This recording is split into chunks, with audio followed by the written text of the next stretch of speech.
Hello friends, आप सब कैसे हैं। आशा है कि अच्छे होंगे। आइए, आपका विषय है आज के देखते हैं प्रश्नावली 4.3, चूँकि आप पढ़ रहे हैं क्वाड्रेटिक इक्वेशन। आइए देखते हैं इसमें क्या कह रहा है।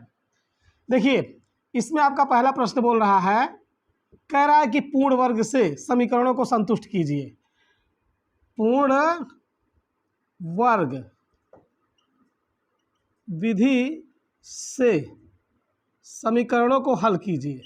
समीकरणों को हल कीजिए, लेकिन यह भी कह रखा है जिनका अस्तित्व होगा, अर्थात जिनका अस्तित्व नहीं होगा। कहने का तात्पर्य डी की वैल्यू जिनका धनात्मक जैसे 4 आए, +9 आए या 13 आए, जिनका अस्तित्व हो। और डी की वैल्यू जब ऋणात्मक जैसे -4 या -2 या -3 -1, तो जाहिर सी बात इससे पता चल जाता है कि डी की वैल्यू, डिस्क्रिमिनेंट की वैल्यू यदि माइनस में, ऋणात्मक में, काल्पनिक में आएगा तो जाहिर सी बात है कि हमारा इक्वेशन अस्तित्व में नहीं होगा। तो आइए लेते हैं अपना एग्जाम्पल, देखते हैं हमारा एग्जाम्पल कौन सा है। अर्थात आपके बुक का प्रश्न है तो हमारे लिए तो एग्जाम्पल ही होगा।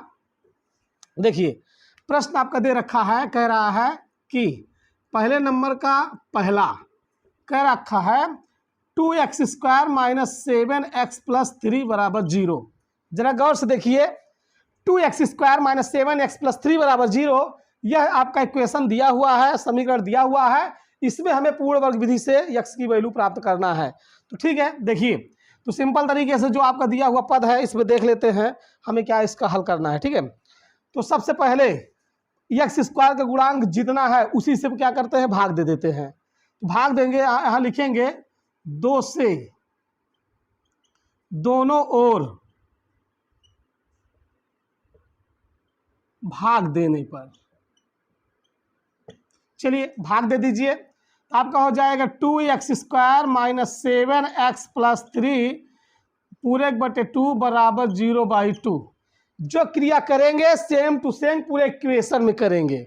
अब अलग अलग 2x² / 2 - 7x/2 + 3/2 = तो यहाँ 0 हो जाएगा। तो 2 से 2 कट जाएगा, तो x² माइनस यहाँ पे 7/2 आपका x + 3/2 = 0। और चूँकि आपका x² - 7x/2 = आपका -3/2। तो देखिए आपका इतना आया इक्वेशन का। अब इसमें हमें कुछ ऐसा केस बनाना है, शर्त बनाना है कि a - b का होल स्क्वायर या a + b का होल स्क्वायर के नियम का पालन करे, तभी बनेगा पूर्ण वर्ग विधि। पूर्ण वर्ग मतलब होता है उसको a - b को होल स्क्वायर पर या a + b को होल स्क्वायर पर संतुष्ट करे। तो चूंकि आप देखिए यहाँ पर आपका केस क्या है, चूंकि दिख रहा है आपका x² - 7/2x अब बराबर आपका -3/2।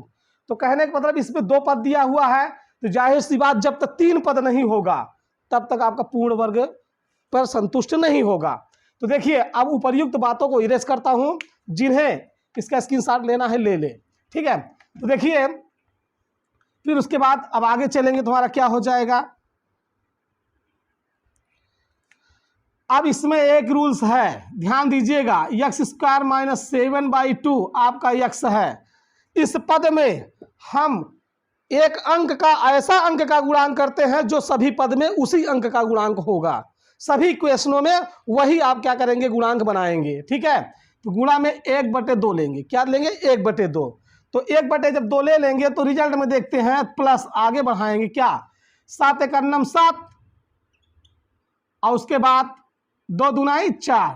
तो कहने का तात्पर्य ये हो गया आपका कि यहाँ पे जो गुणांक हुआ है, गुणांक के बाद हल करने के बाद जो राशि मिली है वही आपका जोड़ने अथवा घटाने वाली बात हो गई। जोड़ने अथवा घटाने वाली बात हो गई। तो ये राशि आपकी इतनी हो गई। यहाँ पर देखिए, फिर आगे बढ़ेंगे तो बराबर में देखेंगे तो -3/2 यहाँ पे दिया हुआ। जो यहाँ पर गुणा होने के बाद बढ़ता है सेम वही पद यहाँ पर भी आपका बढ़ता है। तो आपका प्लस यहाँ पे 7/4। ध्यान दीजिए, अब यहाँ पे इस अंक का वर्ग करेंगे तो यहाँ पर भी उसी अंक का वर्ग करेंगे। जो क्रिया यहाँ पर करेंगे सेम क्रिया बराबर के उस पार भी करेंगे, तभी आपका पूर्ण वर्ग बनेगा। ठीक है, तो देखिए अभी फिर भी मैं आपको पुनः एक बार समझा दे रहा हूं। आपका दिया हुआ प्रथम पद ये था, द्वितीय पद आपका ये था, तो हमने क्या किया, इस मध्य पद में 1/2 का गुणा किया। और यही 1/2 हर प्रश्नों में मध्य पदों में 1/2 का गुणा करके जो आएगा उसका हम यहाँ पे लिखने के बाद उसका वर्ग जब इधर करेंगे तो बगल साइड में भी जाकर वही अंक सेम टू सेम लिखेंगे। आइए अब अपना हल करें।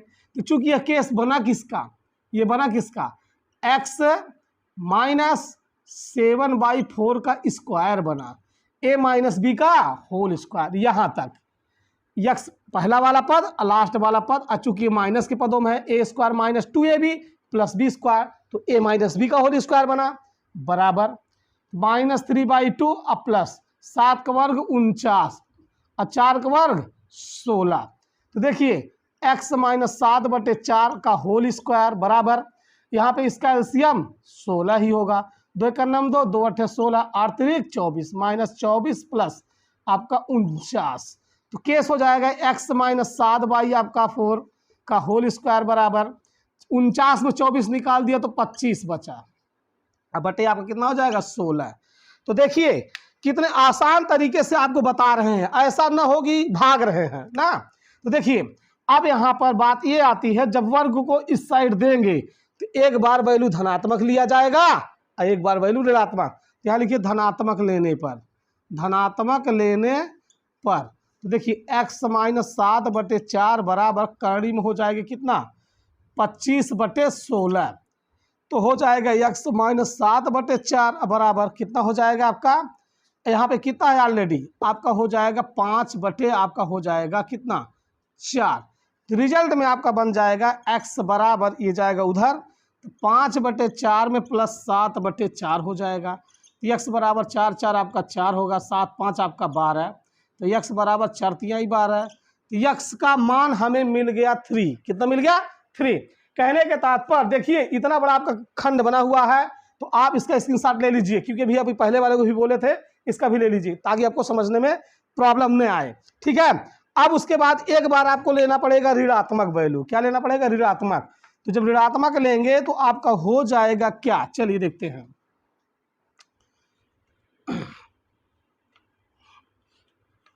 तो अब आपका है ऋणात्मक, ऋण चिन्ह लेने पर, ऋण चिन्ह लेने पर चलेंगे तो आपका क्या हो जाएगा x - 7/4 का होल स्क्वायर बराबर आपका 25/16 था। तो कहने के तात्पर्य x - 7/4 का होल स्क्वायर बराबर 5/4 का होल स्क्वायर कड़ी कट गई, तो x - 7/4 बराबर -5/4 मानेंगे, क्योंकि यहाँ पे लिखे है ना ऋण चिन्ह लेने पर। अब ये उधर जाएगा तो x बराबर -5/4 प्लस 7/4, तो x बराबर यहाँ 4 4 का एलसीएम 4 हो जाएगा, 7 में 5 × 2, 2 का नम 2, 2 दूनी 4। तो x का अधिकतम मान आया 1/2। पहले आया था आपका x का मान क्या, पहले मान आया था x का 3, दूसरी बार आया है 1/2। तो आप कह सकते हैं कि इस प्रश्नावली का पहला सवाल पूर्ण वर्ग विधि पर संतुष्ट हुआ। अब आइए इसका दूसरा देखते हैं। दूसरा आइए अब देखिए, पहले प्रश्न का पहला नंबर जब आपने सॉल्व किया तो आपने इस तरीके सॉल्व कर लिया। देखिए दूसरा नंबर आप सॉल्व कर लीजिएगा, सेम उसी तरीके से है जैसे आपने पहले किया। आइए इसका तीसरा देखते हैं, पहले का तीसरा नंबर देखते हैं क्या है। पहले का तीसरा नंबर हमारे बीच में दिया हुआ है 4x², उसके बाद कह रहा है +4√3x और +3 = 0। थोड़ा सा पहले वाले प्रश्न में इस प्रश्न में अंतर है, तो आप कह सकते हैं कि 4x² + 4√3x + 3 = 0। तो क्या करेंगे, दोनों ओर 4 से भाग देने पर, 4 से भाग देने पर याद रहे जो भी अंक x² का गुणांक होगा वही अंक से भाग दिया जाएगा। याद रखिएगा, अगर 3 होगा तो 3 से भाग दिया जाएगा, यहां नहीं होगा तो भाग नहीं दिया जाएगा। हो जाएगा 4x² + 4√3x अब +3 बटे आपका 4 = 0/4। तो देखिए अलग अलग भाग करेंगे तो 4x² बटे 4 और प्लस 4√3/4 x + 3/4 बराबर 0। 4 से 4 कट गया तो एक्स स्क्वायर और प्लस 4 से 4 कट गया तो √3 फिर एक्स और प्लस 3/4 बराबर 0। तो x square plus √3 x plus बराबर -3/4। अब बात वहां पर आती है जहां पर हमें पूर्ण वर्ग बनाना होगा, बनाना आता है। हम कैसे बनाएंगे? तो देखिए, तो आपका एक्स स्क्वायर प्लस √3 एक्स में गुणा 1/2 का करने के लिए बोले थे। अब बराबर में, अब उसके बाद यहाँ पर इसी अंक का, जिस अंक का गुणा होता है उसी के बाद गुणा करने के बाद देखते क्या है, 3 × 3 तो √3 आ गया, बटे हो जाएगा 2, पूरे का स्क्वायर कर देंगे। तो आगे चलकर इसमें भी वही केस किया जाएगा, -3/4 दिया हुआ है तो इसमें प्लस लगा करके √3/2 का पूरे का होल स्क्वायर कर देंगे। तो कहने का तात्पर्य देखिए, उपर्युक्त बात हम पुनः एक बार क्रिएट कर दे रहा हूँ। 4x² प्लस 4 √3x प्लस 3 बराबर 0। यहाँ पे 4 था इसलिए दोनों और 4 से भाग किया गया, यहाँ तक आ गया। भाग करने के बाद जब अलग अलग भाग किए तो जो वैल्यू कटने तो कट गए, और जो बचा अंक में उसको लास्ट में मैंने पक्षांतर करके भेज दिया। फिर उसके बाद हम उसको बनाएंगे पूर्ण वर्ग। क्या बनाएंगे? पूर्ण वर्ग। आइए देखते हैं आगे चलकर। तो देखिए, अब आपका बन गया क्या, एक्स स्क्वायर प्लस √3x/, आपका 2, फिर प्लस में आपका √3/2 का होल स्क्वायर। रिजल्ट में आगे बढ़ेंगे -3/4 प्लस √3/2 का होल स्क्वायर। जो मान यहाँ पर जुड़ता है वर्ग में, वही बगल वाले पक्ष में जाकर वही सेम टू सेम जोड़ा जाता है। यह बन गया किसका फार्मूला? बन गया x प्लस √3/2 का होल स्क्वायर। यहाँ हो जाएगा -3/4 प्लस रूट, यहाँ 3 वर्ग से रूट कट गया, 3/4 हो गया। तो चूंकि देखिए सेम वैल्यू मिल गए तो घट गए, तो आपको हो गया x प्लस √3/2 का होल स्क्वायर बराबर 0। यह तो और ही सिंपल हो गया, बहुत सिंपल तरीके से। तो कह सकते हैं कि x प्लस √3/2 बराबर 0, तो x बराबर -√3/2, अर्थात x के यहाँ पे 2 मान यही होंगे जो आपके हल करने पर आए हैं। तो ठीक है, तो देखिए दोस्तों, आपका पूर्ण वर्ग विधि से हमने 2 आपके प्रश्न बताए। पहले का आप बताए हैं, पहले प्रश्न का पहला नंबर और उसके बाद तीसरा नंबर। आपको दूसरा नंबर करना है, उसके साथ साथ आपको तीसरा जो आपको दिया हुआ है चौथा नंबर करना है। ध्यान दीजिएगा, हमने पहले का पहला बताया, तीसरा बताया, दूसरा और चौथा आपको सेम टू सेम करना है। यदि d का मान धनात्मक में रहेगा तो, और नहीं तो आप उसको लिख दीजिएगा इसका अस्तित्व नहीं है। आइए इस अध्याय का दूसरा प्रश्न देखते हैं, हमारे बीच में क्या है, उसको सॉल्व करते हैं।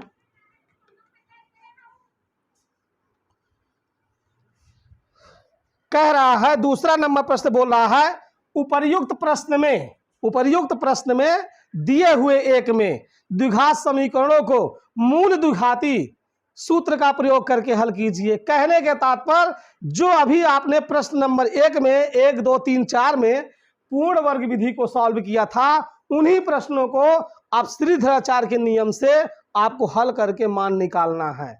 तो आइए चल के देख लेते हैं। तो दूसरे वाले प्रश्न में इसका पहला नंबर क्या है, कह रहा है 2x² - 7x + 3 बराबर 0। तो सबसे पहले इस इक्वेशन को आप ax² + bx + c बराबर 0 से तुलना कर दीजिए। तो ax² + bx + c बराबर 0 से तुलना करने पर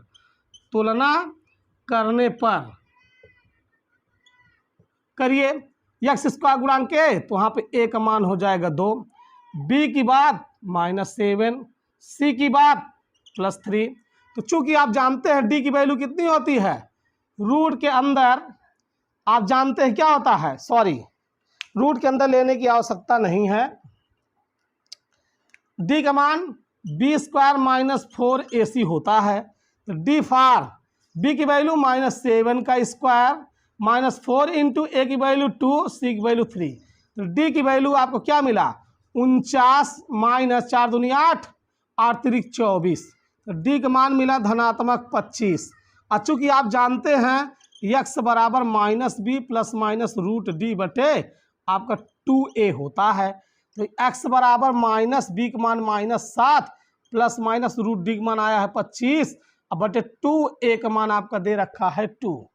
तो सॉल्व करेंगे तो आपको क्या मिलेगा, एक्स बराबर माइनस माइनस प्लस हो जाएगा तो 7 प्लस यहाँ प्लस माइनस हो जाएगा 25 के मान 5 बटे आपको हो जाएगा 4।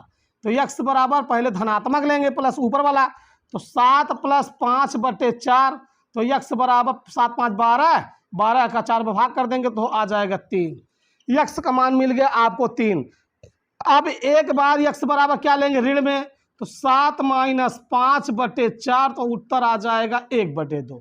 देखिए कितना आसान तरीके से आपको मैंने बताया है। किस विधि से, ध्यान दीजिए, श्रीधराचार्य विधि से। इस सवाल को लिख सकते हैं श्रीधराचार्य जी के विधि से। ध्यान दीजिएगा, श्रीधराचार्य जी के विधि से हमने इसको सॉल्व किया। तो ध्यान दीजिए एक बार पुनः है 2x² माइनस 7x प्लस 3 बराबर 0, ax² plus bx plus c बराबर 0 से तुलना कर दिया। a का मान 2, b का मान -7 प्लस c का मान 3 बराबर 0। और उसके बाद मान तुलना कर लेने के बाद हम पहले d की वैल्यू निकाल लेते हैं। चूंकि आप जानते हैं d for b² minus 4ac होता है तो d बराबर b का मान -7 का होल स्क्वायर माइनस 4 गुणित 1 मान 2 गुणित 3, यहाँ से देख लीजिए। अब d बराबर क्या आ गया, -7 का होल स्क्वायर प्लस 49 हो गया माइनस और 4 दूनिया 24, 49 में 24 में 25, डी का मान 25। और चूंकि श्रीधराचार्य का सूत्र क्या होता है, एक्स बराबर minus b plus minus root d बटे 2a, अर्थात डी की वैल्यू क्या होती है b² माइनस 4ac होता है। उस पे ले जाकर मान को पुटअप कर दिया, एक बार धनात्मक एक बार ऋणात्मक, मान को हल कर दिए तो आपका आंसर आ गया। तो इसी तरीके से आपको दूसरे का पहला, दूसरा, तीसरा, फार चौथा, तो आप क्या करेंगे, आप लगाइएगा 1 2 3। इन प्रश्नों को आप भी इसी तरीके से रख करके सॉल्व करिए। देखिए यह जरूरी नहीं है कि जो टीचर आपको पढ़ा रहा है, आपके साथ इतना मेहनत कर रहा है, वह हर प्रश्नों को आपको हल करके दे। कुछ आप भी मेहनत कीजिए, कुछ आप भी सॉल्व कीजिए, क्योंकि जो संघर्ष करते हैं उन्हीं की मंजिल आगे मिलती है। बिना संघर्ष करने से कुछ होता नहीं है। तो थोड़ा संघर्ष करिए आप भी, धीरे धीरे संघर्ष करेंगे तो आप आगे पहुंचने के मार्ग पर अपना रास्ता बना लेंगे। जब आप संघर्ष ही नहीं करेंगे तो जाहिर सी बात है कि आप कुछ नहीं कर पाएंगे। चलिए अब ले लेते हैं तीसरा प्रश्न। आपके बीच में क्या कह रहा है, कह रहा है निम्नलिखित समीकरणों के मूल ज्ञात कीजिए, या निम्न समीकरणों के मूल ज्ञात कीजिए। तो सिंपल तरीके से आपका दे रखा है x माइनस 1/x बराबर आपका 3। तो सबसे पहले ऐसे केस को सॉल्व करिए। तो यहाँ x का नाम x² माइनस 1 पूरे के बटा x बराबर 3। तो x² माइनस 1 बराबर जाएगा 3 में 3x, पक्षांतर कर देंगे x² माइनस 3x माइनस 1 बराबर 0। चूंकि जानते हैं यह बन गया क्या, द्विघात समीकरण बन गया। क्या बन गया, द्विघात समीकरण। तो सिंपल तरीके से a का मान दिया है 1, b का मान दिया है -3, c का मान दिया है आपको -1। ले चल के रखिए x बराबर -b plus minus b² minus 4ac बटे आपका 2a। तो x बराबर माइनस b का मान -3 प्लस माइनस b का मान -3 का होल स्क्वायर माइनस 4, a का मान आपका दिया है 1, c का -1 बटे आपका 2 × 1। तो आप कह सकते हैं कि x बराबर माइनस माइनस प्लस हो जाएगा आपका 3, अब प्लस माइनस करनी में -3 का स्क्वायर हो जाएगा 9, माइनस माइनस गुणा हो जाएगा प्लस, 4 कन्नम 4, 4 कन्नम 4 बटे आपका 2 कन्नम 2। तो कह सकते हैं x बराबर 3 प्लस माइनस 9 4 13 बटे 2, अर्थात x का मान पहले आएगा 3 प्लस रूट 13 बटे 2, एक x बराबर आएगा 3 माइनस रूट 13 बटे 2। तो कहने का तात्पर्य आपका कितने सिंपल तरीके से देखिए क्वेश्चन नंबर तीसरे का पहला नंबर आपको कितने आसान तरीके से मैं बताया। x माइनस 1 बटे x बराबर 3, 3 गुणा करेंगे तो x² माइनस 1 पूरे बटे x बराबर 3, यही x² माइनस 1 3 गुणा हो जाएगा 3x, पक्षांतर करके इधर ले आएंगे तो प्लस में इधर आएगा माइनस हो जाएगा, x² माइनस 3x माइनस 1 बराबर 0। फिर उसके बाद इसको ax² plus bx plus c बराबर 0 से तुलना कर दिया, a का मान 1, b का मान -3, c का मान -1। अब उसको ले जाकर श्रीधराचार्य सूत्र पे मैं सेम टू सेम मान रख दिया, और रख देने के बाद आप सिंपल तरीके से अपने नियम से सॉल्व कर दीजिए, आपका आंसर आपके हाथ में। आइए तीसरे का दूसरा प्रश्न देखते हैं।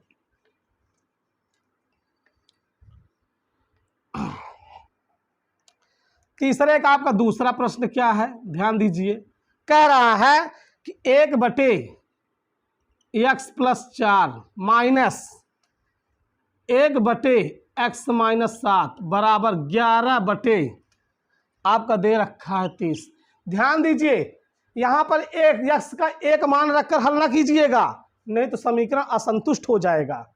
ठीक है, ये आपका दिया हुआ मान है। अब इसका पहले एलसीएम लीजिए, तो हो जाएगा x+4 एक ब्रैकेट में, x-7 एक ब्रैकेट में, तिर्यक गुणा कीजिए इसका इसमें, तो x-7 एक में माइनस इसका x+4 एक में, तो 11 आपका 30। तो देखिए x-7 माइनस x-4 बटे x गुणा x में करेंगे तो x² माइनस 7x प्लस आपका 4x प्लस माइनस के माइनस 4×7 आपका हो जाएगा 28 बराबर 11/30। तो देखिए आपका ये और घट गया, 7×4 11 माइनस 11 बटे, तो x² इसमें से निकल गया तो माइनस बचा आपका 3x माइनस 28 बराबर 11/30। ये और ये कट गया बराबर में। तो देखिए अब यहाँ बचा -1 बटे आपका x² माइनस 3x माइनस 28, यहाँ 1/30, 30 से करना -30, इसका 1 में गुणा करेंगे तो x² माइनस 3x माइनस 28। तो कह सकते हैं जिन्हें इसको हल करने की जरूरत है तो पहले उसको समझे।